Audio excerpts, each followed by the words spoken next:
Bonjour à toutes et à tous. Je vais vous montrer le bracelet milanais. C'est un bracelet officieux, c'est pas celui d'Apple. Alors celui-là, c'est celui de Moko, M-O-K-O. J'ai mis le lien dans la description. Que j'ai acheté sur Amazon, qui coûte à peu près une vingtaine d'euros. Je crois qu'il devait coûter 35 euros à la sortie de l'Apple Watch et là il a baissé autour d'une vingtaine d'euros. Donc il existe en argent, donc comme celui que j'ai, et aussi en gris sidéral pour ceux qui ont une Apple Watch avec un boîtier gris sidéral. Donc moi là j'ai une Apple Watch Sport que j'ai acheté récemment. Et donc je voulais un bracelet un peu plus classe que le bracelet Sport vendu avec l'Apple Watch Sport de base, puisqu'il est en caoutchouc, enfin en élastomère, je sais plus quoi, et que c'est pas forcément super classe quand on veut sortir le soir ou autre. Donc j'ai acheté celui-ci. Et franchement, je l'ai acheté au départ parce que je voulais pas forcément dépenser les 170 euros demandés par Apple pour ce bracelet. Et donc je voulais le tester, voilà, juste comme ça pour voir. Et franchement, j'étais assez surpris de la qualité de ce bracelet, puisque pour 20 euros, on a vraiment quelque chose de très convaincant. La maille est vraiment super fine. Elle est vraiment fine, elle est aussi fine que celui d'Apple.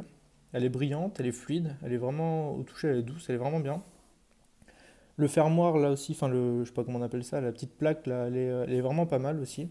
Donc avec le temps, je pense qu'elle se rayera, mais c'est un problème qu'on a aussi avec le bracelet officiel d'Apple. Les découpes sont pas forcément ultra précises. Par exemple, là, on voit cette petite partie en acier est pas forcément hyper clean, mais franchement, c'est plus que convaincant pour 20 euros.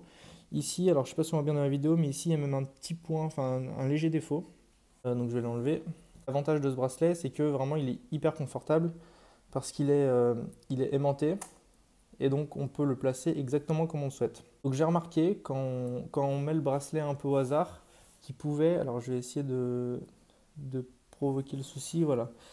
Là on voit pas très bien dans la vidéo, je sais pas comment faire pour le voir. Là peut-être que vous voyez un peu mieux.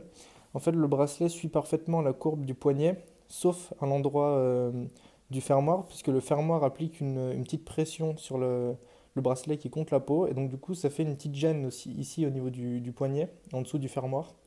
Donc ça gratte un peu la peau et à terme ça peut l'abîmer. J'ai vu des photos sur internet de gens qui avaient la peau un peu abîmée. Donc ça c'est un problème qui je crois est aussi présent sur le bracelet officiel d'Apple, mais à confirmer. Donc ma solution, soit c'est de le desserrer carrément et de porter l'Apple Watch un peu ample. Enfin là j'ai un peu exagéré, mais voilà, semi-ample on va dire. Dans ce cas-là, le bracelet va plus coller à la peau, donc on aura plus de soucis. Sinon, pour ceux qui aiment les montres vraiment collées à la peau, l'autre solution, c'est de le serrer vraiment beaucoup plus fort, puisque dans ce cas-là, le bracelet va être tendu et donc la gêne va être moins prononcée. Voilà, donc ça c'est un petit défaut, mais qui est aussi, je crois, présent sur la version officielle, donc c'est pas lié à cette contrefaçon, on peut le dire, de Moko. Donc je vais essayer de l'enlever, voilà. Donc vous voyez que la maille est vraiment très fluide, il n'y a pas de souci.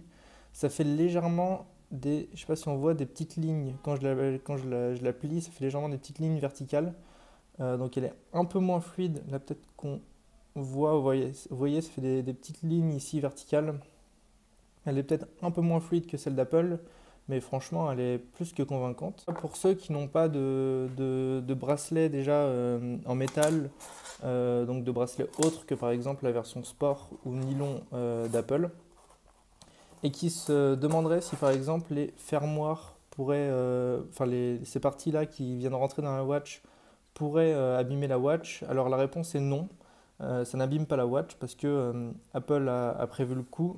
Et donc ici, on a trois parties en plastique qui, on ne le voit pas super bien, mais dépassent très légèrement du bracelet. Et elles sont en plus légèrement mobiles. Elles peuvent bouger d'un côté ou de l'autre du bracelet. Donc du coup, en fait, c'est ces parties qui viennent frotter à l'intérieur du bracelet contre le métal.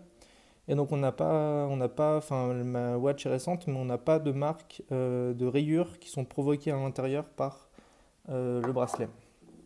Donc sinon, voilà, c'est à peu près tout ce que j'ai à dire sur ce bracelet, c'est déjà pas mal. L'aimant, il est assez puissant, parce que j'avais vu des commentaires de gens qui parlaient du bracelet officiel d'Apple qui disaient que l'aimant n'était pas tout à fait assez puissant. Moi, j'ai pas eu de soucis, c'est-à-dire que j'ai pas noté que le bracelet glissait, enfin, il tenait vraiment bien sur la journée. Vous voyez là, si j'essaye de tirer, il faut vraiment que je tire fort pour arriver à le faire coulisser. Néanmoins, il reste assez facile à enlever avec le doigt. Donc franchement, j'ai très très peu de reproches à faire à ce bracelet. Et si vous voulez un bracelet un peu classe, enfin plus classe en tout cas que celui de sport, que le modèle sport, pardon, vendu avec les Apple Watch de base, je vous conseille vivement de l'acheter, hein. Vous n'avez aucune raison de vous en priver pour 20 euros.